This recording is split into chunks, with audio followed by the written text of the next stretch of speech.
first of all, thank you everybody for coming to this technical track. My name's Haydn Povey. I'm founder and CTO of a company called Secure Thingz. And in this technical track, we want to look at many of the aspects of developing a secure supply chain. So I'll lead off with a presentation here about enabling secure IoT from design to development. We'll then have ARM present on PSA, IAR present on developing more securely, and then with Data IO, we'll look at how we actually start to deliver some of those designs to market. My background, so I founded Secure Thingz 3 years ago. Before that, I was at ARM for over a decade. I started off there driving all of the microcontroller processors from scratch to, well, I guess about 20 billion units a year these days, really founding a lot of the IoT. And then subsequently, I looked after all of the security from the smart cards through to the mobile phone domain, working with companies like Apple and Samsung and things along those lines. I'm also on the executive steering committee for the IoT SF. So helping to drive it and perhaps give the viewpoint of some of the smaller companies out there alongside the big guys like BT and Vodafone and so on. So how do we start to define what a supply chain of trust is? Well, perhaps, very quickly just to touch on how we view the stakeholders in the system here, and there are a number of stakeholders which obviously immediately come to mind. There's the, if I can get this to work, there's the silicon platform. This may be ARM, it may be another architecture. Of course, there's the chip companies, ST, Renesas, Infineon, whomever. And there's some of the key capabilities which will come back into in the silicon devices to develop the root of trust. How do we know what a device is? How do we address that? How do we authenticate it? How do we manage it? And a lot of my presentation, I'll come back and talk about aspects of that. There's then the actual OEM, of course, somebody creating a product which they want to manage through the life cycle. They have to develop their software. They have to manage that. They have to make sure that the right software is getting to the right devices. They have to patch it, they have to manage it over its life cycle. They actually have to program it into systems, and they have to have data coming back to audit that process. From a supply chain perspective, we then see two additional big columns there, the programming center. Now, this may be people like Avnet and Arrow's distributors doing this as part of the systems and services. Or it may be a larger company like EPS Global embedded in companies like Jabil, who obviously are then the contract manufacturers. And we have to inject trust, we have to provision identities, we have to program the devices securely, and we have to push that through. And then ultimately we have the user services out there. So how do I attach to a cloud? How do I get my data out? How do I update and manage that device over potentially very long life cycles? So we'll come back and we'll talk about all of those, but to take a step back, I think the reality, as Ian talked about and the others talked about earlier, is complexity in our systems is always going to ensure vulnerabilities. My personal philosophy on this is every device will be compromised at some point. No matter how big, however small, every device is going to have problems. So you then have to go, so what? How am I going to live with that? How am I going to manage it? And we've seen these issues. Everybody here knows about these. So the first one is the Broadcom chip, the baseband chip that created a back door into iPhones and Android phones. It's just human nature. Complexity will bite us every time. We've seen Blueborn in Bluetooth. That was a problem actually in the standard itself. It's hard to create good devices when the standards themselves are flawed. But again, we're all human. This is going to happen. And then there's technological inheritance. This is one from ARM. They recently patched their TLS software which they'd acquired from Polar SSL. It's just life. We're going to find issues in all of our software. We've seen this recently with Cracker, with Wi-Fi, we've seen it in Zigbee, we've seen it Blueborn in Bluetooth. We're always going to find issues. Every device is secure until it gets broken. And every device is going to get broken at some point with enough effort. So we have to assume every device will be compromised. The attacker will have access to the product. They may be inside the system. It may be compromised within the supply chain. We need to figure out some of the basics. Not enough people do this. What is the protection profile that we demand? Again, we're talking about this on the panel. What's the impact of an attack? Is it one light bulb? Or is it with Philips? They all had the same asymmetric key pair. Every Hue light bulb is attackable in the same way. What's the impact on my brand? What's the impact on my business? And people obviously can't measure that or have a problem measuring it. So we have to defend in depth, we have to do the hygiene things that we think we have to do, but we have to plan for that remediation and, you know, maintain a focus on the hackneyed terms of confidentiality, integrity, availability. It's not enough just to have crypto. You have to have integrity and availability designed into your system. But all of those really are just symptomatic of the disease. They're just symptoms of the complexity that we have out there. So we have to try and find ways to make security easier to consume, easier to build with, easier to deliver. So we have to simplify and reduce the problem down to known boundaries. We have to democratize this. There's never going to be enough security experts in the world to deliver the security we need for the IoT. It's just not going to happen. So instead, we have to develop the right tools, the right capabilities in the silicon, in the tools, in the chip architectures, where it's easier to consume in the same way as we develop an embedded system. We have to enable companies to take ownership of security, not just be consumers of it. They have to understand the impacts. To do that, again, as Ian was saying earlier, you have to put it in terminology which the companies understand. And finally, we have to take security from a cost to a real benefit, to something where people can add value and they can understand how they can monetize that. A great example of this is a lot of people think of updates as a necessary evil, perhaps even not necessary in some cases. Instead, that relationship with the end customers is a true value point. If you can move from selling a device to selling an ongoing service for 10, 20, 30 years, there's a huge component of monetization available around that. And I think we're starting to see this out there in terms of system development as we talk about the secure anchors, certificate hierarchies, and so on in a second. What we see is that we can start to develop a lot of these capabilities in an abstracted way and start to build better systems. Security is becoming more important. I think this is a really nice one. Bill Wong at Embedded Design did an analysis just a couple of months ago. 38% of people now see security in the IoT as being very important, with 23% seeing it as somewhat important, compared with just 17% seeing it as very unimportant. That's a gross figure. When we actually dig into the numbers, this is the really interesting thing before we go into the technology. When we look at one of the critical IoT security issues, privacy violations, 57% very critical, 31% somewhat critical. People are understanding that GDPR is going to hit them at some point. Theft of IP is 55% and 31%. This is a really interesting one. One of the problems I found with trying to sell security is a misalignment between the consumers and the technology.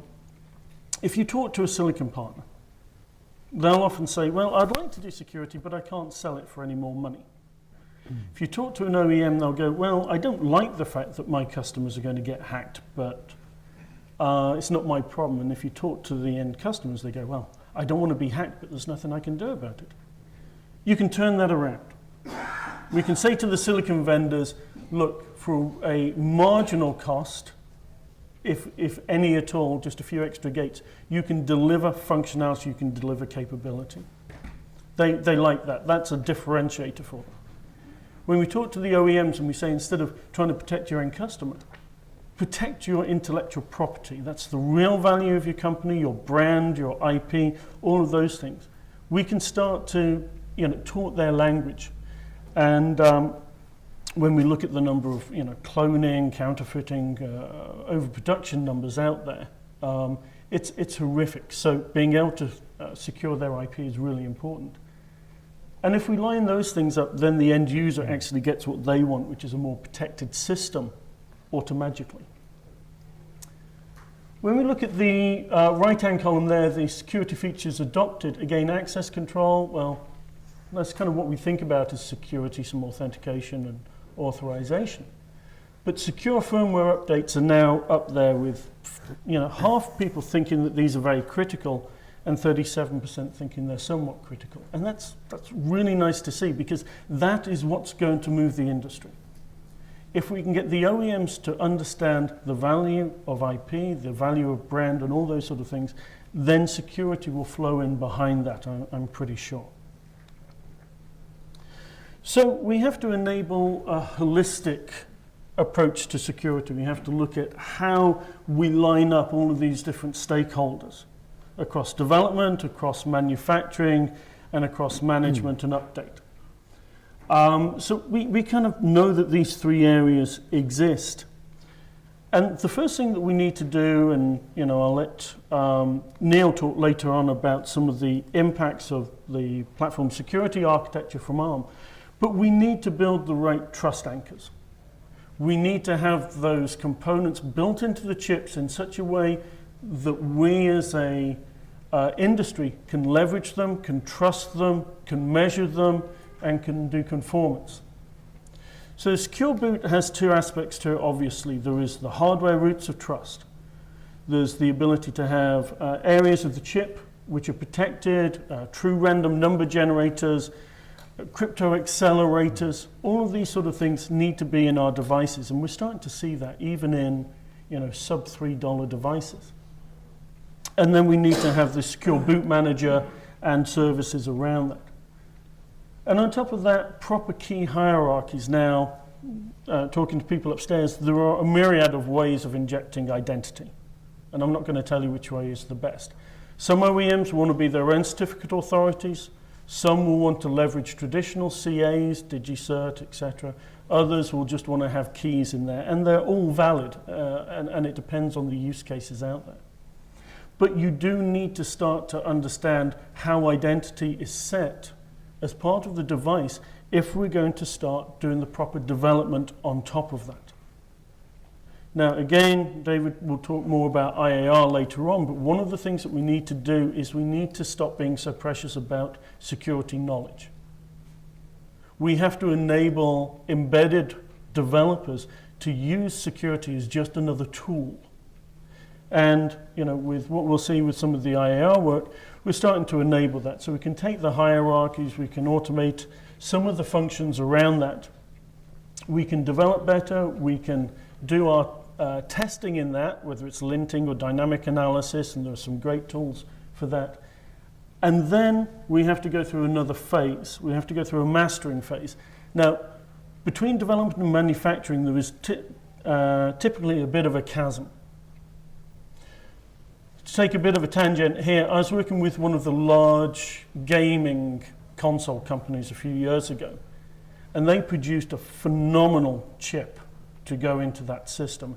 It had about 3 additional sub-processor systems just monitoring everything going on in the system, looking for any disturbances, anybody attacking the system, anybody trying to game it. And it was phenomenal. It was one of the best devices I've seen out there, full stop. And then they took it for manufacture, and their manufacturing team laughed at them and said, there's no way we can actually manufacture this. There's no way we can inject the credentials. There's no way that we can track it through our system. So they'd spent tens of millions of dollars developing a phenomenal chip with no ability to actually leverage it, which was a crying shame. Moving forward, we have to break down that gap between development and manufacturing. And again, in the tools which we're starting to bring to market now, and there are other ones out there, the ability to take an application and to master it, to go from development keys to production keys automatically, and to take the code, to sign it and encrypt it and deliver it through the manufacturing flow is really important. Whether that's to a kind of a desktop development environment or ultimately into the factory. And again, we'll see this through the platform as we move forward. The ability for an OEM to say, I want to produce 10,000 devices with this key hierarchy subsystem, and to deliver that, and at 10,001 the system stops. To be able to say, okay, I want that manufactured in Germany because of the laws I have to follow rather than the US or the Far East, is really important. And again, in the systems which we're starting to describe here, you can actually say, I want to produce it on this production line in Germany, Poing, in Avnet, and manage that. And we have to do that in such a way that it is truly secure, that the OEM remains in control all of the time. Now, again, the system that we've got out there and we're piloting with Avnet, with Data.io, and with Infineon, enables us to ensure that that device delivers the same level of security in Avnet as you have inside the Infineon fab. And that was signed off by Infineon. So and it starts to enable development to happen, because at the moment, minimum order quantity with somebody like Infineon is 50,000 units, but very few people do their first run with 50,000 units. You might do it with 100 if you're lucky. So the ability to enable innovation, to take hold of security and deliver that is really important. And then, of course, once you've got that information, you've injected those credentials and you've audited and you fed that back to the OEM can then start to manage that device over its life cycle because you've got the unique identifier. So it's all about adding these pieces together. They all exist, but they haven't existed as a standard flow which is available to anybody up until now. So how do we start to develop it? Well, here's kind of a fairly complex eye chart for those at the back. And it comes back to kind of these three levels. So the device, boot, and management components. Then there's the develop, manufacture, and lifecycle management components, and then on top of that, some environmental frameworks. So what we see here is the need to support and standardize some of these components between microcontrollers. So we're working at the moment publicly with Renesas and ST, and we can start to produce these sort of abstraction layers out there. So secure boot management, key storage, communications libs, device certificates, accelerators. These can be abstracted and made available more easily to developers. And as the GM of one of the chip companies said, if they did this just for them, it would be a great point solution. But if you can deliver this as an industry standard, then everybody wins, and we can step the industry forward. So this is what we're trying to do. We're trying to enable that management, update management and long-term management of the secure boot manager itself. Through the development phase, we have these things, OEM certificates and device certificates in here, as well as the code analysis. And again, IAR can talk more about that sort of thing in a little while. We have the manufacturing, whether it's certificate injection or puff harvesting. So if you've got a physically unclonable function, the private key obviously stays internal, but you need to extract out the public key as part of the manufacturing process. And you have to do that in a framework which enables us to limit how many are made, where they're made, and who is making them. And then the life cycle management. A big part of this, of course, is then the certification framework at the top there. Certification and self-certification is going to be the next big hurdle which hits the industry. How do I produce a widget which can be certified to a level? Now, There are obviously things like GSMA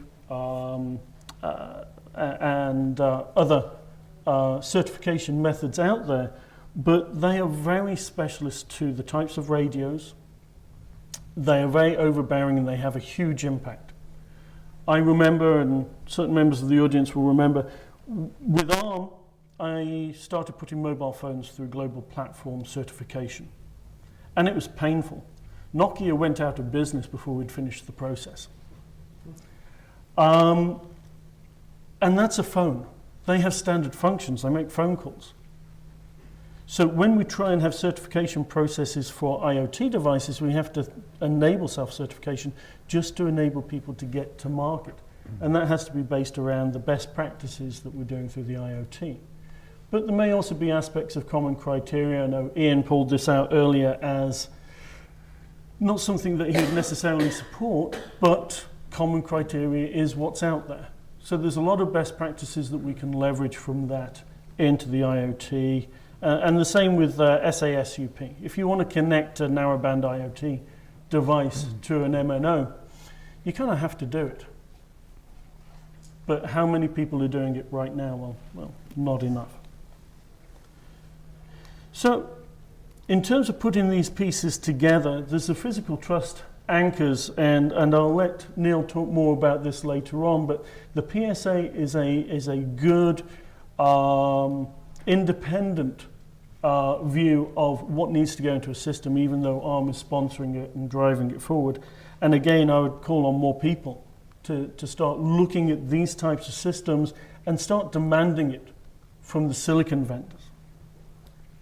We need to have the software trust anchors, the secure boot managers. This is one of the things that we're doing, as I say, with companies like Renesas and ST, to enable security from the ground up. So a stage 2 boot manager, which can be drafted on top of a secured microcontroller, to give you a known good space.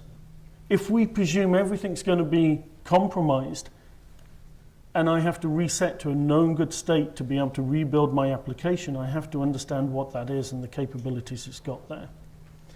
And we have to manage decryption and patching into there with modular updates. And the reason for modular updates is twofold.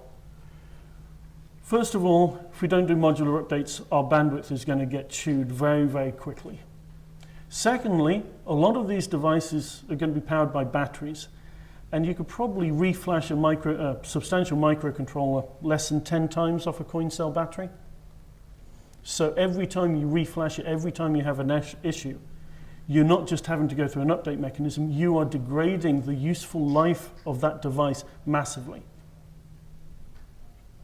So we have to think about these issues a bit more systemically. In terms of the trust framework, we obviously have to have provisioning services. So this is a view that we've got of some of the software in the system and how we start building this. So we have to be able to provision in the identity. We have secure device configuration. So if you're doing a Bluetooth radio device or something along those lines, you have to go in, you have to trim that device that is unique to that device. There's a measurement cycle in there. You have to configure it for your customer and you have to lock that down. We may have our root of trust keys and certificates, the actual root keys, and then we've probably got OEM keys on there as well. It's not enough to have your own keys in there. You have to enable your customers to actually leverage those to add their own identity on there, and perhaps even beyond that, their end users. And ownership is going to be another major issue as we move forward. And then, as I say, we have to enable modules to be updated onto these systems. We're working on one project where actually we've got 4 different vendors on a microcontroller. This is a monolithic memory system, which have mutual distrust. The ability for each of those vendors to actually deliver an update, okay, it's still the OEM who has to deliver that, test it and deliver it to the system, but each of those components is individually encrypted and delivered into the system, and this will be enhanced when we look at things like the ARM v8m architecture. So we have this idea of delivering a secure application on top of the secure boot manager. So from an IDE perspective, we can put in our identity and certificate, we can put in our production and provisioned credentials that we can sign and encrypt our application to the device. So nobody can add anything to it. You can't do a CCleaner, you can't graft on malware as part of the production line. It's signed and it's managed and it's encrypted. And then we can manage the production criteria, as I say, with dynamic provisioning. And then ultimately through the secure updates, we can update individual devices, we can update classes of devices, we can do version management, we can do anti-rollback. Again, just because an update has been signed does not mean it's a valid update, because it could have a known compromise in it, and you don't want to enable people to roll back to that known issue. And we have to manage onboarding and end of life as part of our system. So this is a multifaceted problem that we have to have the tools to fix. This can't be fixed every time individually. This has to be done systemically. This has to be done as an industry, and this is again what the IoT SF is trying to take some leadership on, to ensure that there is a common language and there is a common approach to doing these capabilities. So in a little while, Helmut will come up and talk more about data I/O and how we start to deliver these systems into our production lines with things like the Centrix X, this large reel-to-reel programmer, and some of the work that we're doing with EBV, Avnet, on their personalization services for the Infineon devices. So, nearly out of time, but in terms of developing a trustworthy supply chain, there's lots of these different components. There is the roots of trust, there's a secure boot. This should be architecturally independent, but I love the fact that ARM is taking a leadership position on this. It's the right thing to do. The PSA is not inherently limited to the ARM architecture in any way, but it's a great place to start. From the device OEM perspective, the ability, as I say, to develop applications securely and just make that really easy is really important. The mastering and the management of that, and it should enable us to flow this through the production line. And then ultimately, how we manage those updates out there is really important. So, a quick word on us. We're trying to set up these solutions across these stakeholders. And as much as technology is great, if you don't line up the stakeholders, the system will never stick. So we're trying to do that. We're trying to line up people, line up their value propositions, line up what they care about to develop this solution across development, manufacturing, and management. And so we have our secure deploy platform, which we'll talk more about upstairs if somebody's interested. The secure boot manager, our Citadel Edge, the IDE extensions that we're working on with IAR, the Guardian appliance, which is integrated into the data I/O machine, and then some of the cloud services up there as well.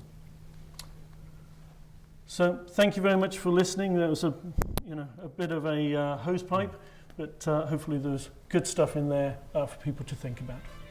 Thank you.